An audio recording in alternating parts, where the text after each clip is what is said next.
Les rivières de la Gaspésie qui se libèrent de leur glace commencent à dévoiler leur teinte émeraude qui font toute leur splendeur. L'eau cristalline recommence à couler au grand plaisir des résidents et des touristes. Mais en y regardant de plus près, le tableau se trouble. On se retrouve dans des situations où on perd des usages là, littéralement. Là, parce qu'il y a des normes au niveau de l'eau potable, il y a des normes au niveau de la baignade, toutes ces choses-là. Des coliformes fécaux ont été décelés en grande quantité sur au moins 3 rivières, la Bonaventure, la Passepébiac et la Saint-Siméon en automne dernier.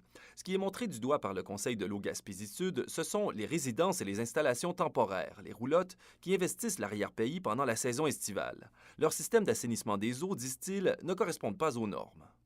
En fait, on ne fait pas la vérification de la conformité de l'installation. On émet des permis d'installation septique suite au dépôt d'une étude de sol qui est faite conformément à la loi, là. Le problème avec la présence de coliformes, c'est qu'elle entraîne une cascade de conséquences environnementales.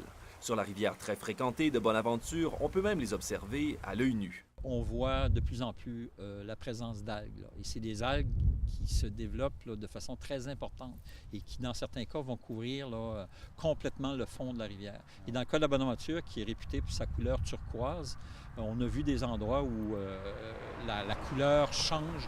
Mais plusieurs autres rivières ne sont pas vérifiées. Le maire de New Richmond a trouvé un moyen ingénieux de recenser et vérifier les sites temporaires disséminés le long des rives de la Cascapédia. On a mis une tarification pour que ces gens-là soient capables de rester en place. Et deuxième des choses, mais en même temps vérifier à ce qu'ils respectent les lois de l'environnement. Le nouveau mode de gestion de la rivière Bonaventure sera présenté aux partenaires du Conseil de l'eau Gaspésie-Sud ainsi qu'au grand public à la fin mai. Un modèle de gestion que l'organisme souhaite être appliqué à l'ensemble des rivières gaspésiennes pour préserver leur transparence réputée. Alexandre Courtemanche, Bonaventure.